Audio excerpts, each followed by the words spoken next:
हर एक artist unique होते हैं। मैं एक्चुअल गन पाउडर के साथ काम करता हूँ।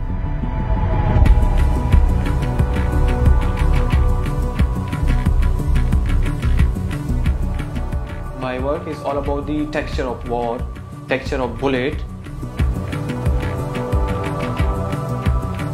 मैंने अपनी मौत को सामने से देखा है।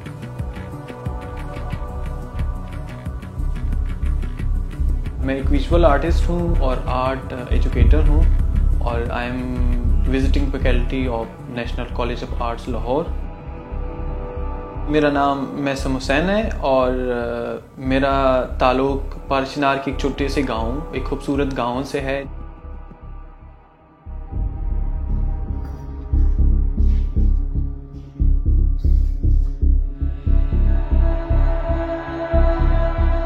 My work is all about the texture of war, texture of bullet, जो कि मैं अक्सर आर्टिस्टों के काम में इतना डीप नहीं देखता जितना मैं अपने काम में देखता हूँ, क्योंकि वो मेरे बचपन के ऐसी मेमोरीज हैं जो कि मेरे सामने हुई है, मेरे आंखों के सामने हुई है।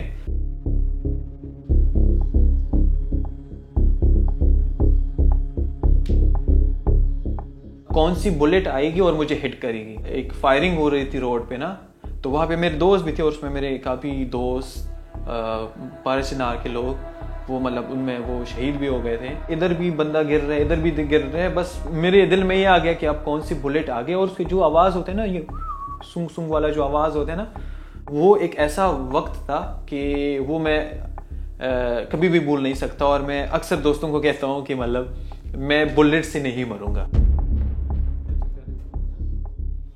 इसमें देखो ये दीवार का टेक्सचर है ना, ये पत्थर,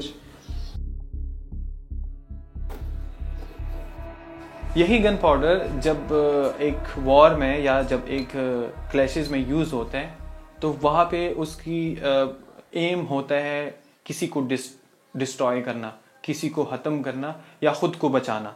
लेकिन बीइंग एन आर्टिस्ट, जब मैं इसको यहाँ पे इस्तेमाल करता हूँ तो इसका मीनिंग ही टोटली चेंज होते हैं।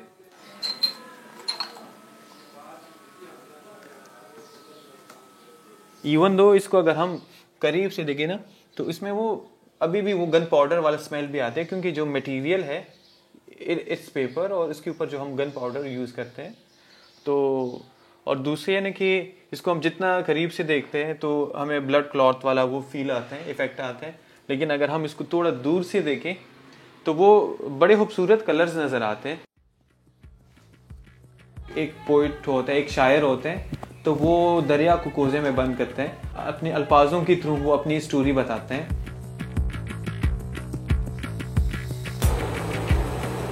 मैं सेम यहाँ अपनी जो स्टोरी है वो थ्रू गन पाउडर बताता हूँ, लेकिन इसको एक पीसफुल तरीके से।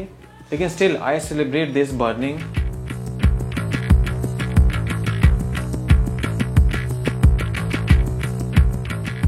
बीइंग अ विजुअल आर्टिस्ट, तो उसको हम डिफरेंट तरीके से और डिफरेंट तरीके से कैसे अप्लाई करते हैं, जिसके थ्रू हम अपनी बात भी करें और वो किसी को डायरेक्ट दिल पे भी ना लगे।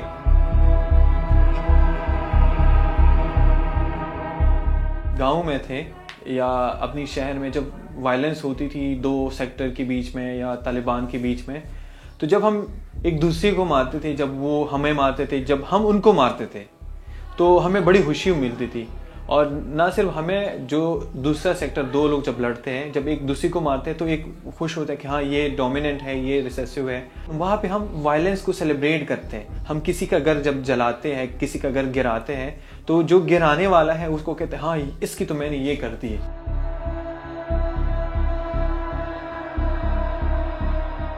यहाँ पे मैं इस चीज़ को इस तरह सेलिब्रेट करता हूँ, वहाँ पे उसकी रिजल्ट कुछ और है, लेकिन यहाँ पे इसका जो रिजल्ट है ना वो डिफरेंट है।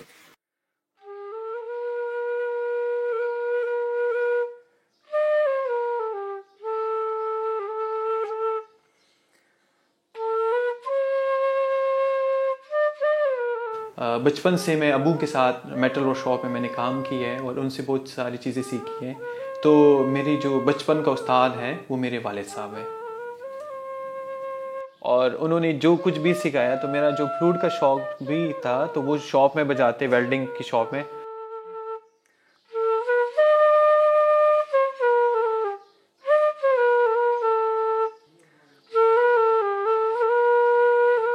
ये मेरे वाले साहब का स्कल्पचर है, जब मैं घर गया था तो उनका बनाया था। तो उसमें ये था कि मेरी अम्मी को भी ये बड़ा अच्छा लगा कि हाँ आप तो अपना अबू जी बना रहे हैं। लेकिन जब मैं वाले साहब के साथ होता हूँ तो वो जब फ्लूट बजाते हैं तो मैं भी उनके साथ बैठता हूँ, और मेरी अम्मी को अक्सर अच्छी नहीं लगती, लेकिन वो कहता है कि अच्छा, अब पहले तो अब्बू उसका थोड़ा सा ठीक नहीं थी मतलब, लेकिन अब बैठा भी खराब हो रहा है, लेकिन वो मजाक उस पर बोलते हैं।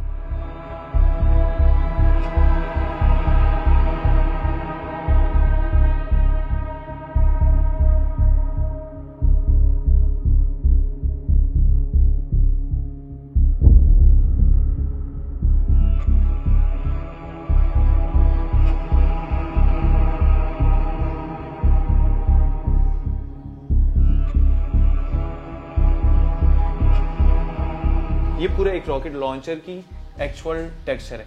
अब जिस तरह हम देखेंगे जो गनशिप हेलीकॉप्टर की बुलेट का होता है तो वो डिफरेंट है।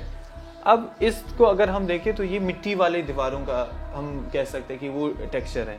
मिट्टी वाले दीवार के ऊपर जब फायर होती है तो उसका इफेक्ट डिफरेंट होता है। अब इसमें अगर हम देखें तो ये बिल्कुल कंक्रीट आरसीसी का जो होता है, और इसमें अब हम वहाँ अगर पारा चिनार में अभी भी जाए तो कुछ दीवारों में अभी भी वो बुलेट मार्क्स हैं, तो उसमें उसका जो डिस्क होता है वो अभी भी मौजूद है। वो क्योंकि मेरा काम करने का तरीका है कि मैं सिलिकॉन मोल्ड उठाता हूँ और उसको फिर पेपर में रिप्रोड्यूस करता हूँ। हाँ वो बुलेट हो, हाँ वो रॉकेट लॉन्चर हो, हाँ वो मिसाइल हो, हाँ वो वेल्डिंग रॉड हो, तो उसका जो इम्पैक्ट है ना, वो जो टेक्सचर प्रोड्यूस करता है, मेरा मेनली इंटरेस्ट टेक्सचर के बारे में है। वो किसी भी दीवार का टेक्सचर हो सकता है, वो किसी भी फ्लोर का टेक्सचर हो सकता है। मुझे ऐसा लगता है जो चीज़ें मेरे से गुजरे हुए हैं, मेरे ऊपर गुजरे हुए हैं, उसको मैं ड्रॉ भी करूं और वो एक फिल्म भी माइंड में चलती है कि हाँ ये प्लान दीवार के ऊपर भी है, इस दीवार के ऊपर भी है। मैं अपने काम के सामने कई दफ़ा रो चुका हूँ। हमारे फैमिली में बहुत सारे लोग जो है ना वो लड़ाई में मतलब शहीद हो चुके हैं। तो जब मैं उनको ड्रॉ करता हूँ तो इसमें मुझे अपने वो मेमोरीज याद आते हैं। फिर उस मेमोरीज के सिर्फ वो सीन्स नहीं याद आते, फिर उनकी जो बंदे होते हैं उनकी सिचुएशंस याद आते हैं, उनकी मेमोरीज याद आते हैं। मेरा गन पाउडर से पहले गन के साथ ताल्लुक रहा। बचपन का जो खिलौना था दैट वाज द गन। तो I used to fix the gun. मैं मतलब उसको तोड़ते कैसे है, जोड़ना कैसे है, उसको साफ कैसे करना है, क्योंकि वो ऐसे हालात थे 2007, 2006, 2008 के बीच में कि वहाँ पे जो वायलेंस थी, टेररिस्ट और वहाँ की जो लोकल लोग थे उनके साथ जो लड़ाई थी, तो वो चीज़ एक आपकी ज़िंदगी का एक नेसेसरी फैक्टर बन गया था कि वो आपने करना है। लड़ाई में दोनों तरफ से लोग मरते हैं, और लड़ाई में दोनों तरफ से औरतें बेवे बन जाते हैं, और लड़ाई में दोनों तरफ से जो है ना बच्चों को रोना पड़ता है। नुकसान तो सबका हुआ है और बहुत ज़्यादा हुआ है। मतलब जब वहाँ पे लड़ाई होती थी तो सबसे पहले ये होता था कि ये स्कूल नहीं है। जब हम छोटे थे तो हमें खुशी भी होती, हाँ हम तो स्कूल नहीं जाएंगे, लेकिन उस टाइम पे हमें पता नहीं था हमें कितना नुकसान हो रहा है। हम नहीं पढ़ रहे हैं, हम मतलब आगे नहीं पहुँच जाएंगे, हमारा एजुकेशन का रेशियो डाउन हो जाएगा।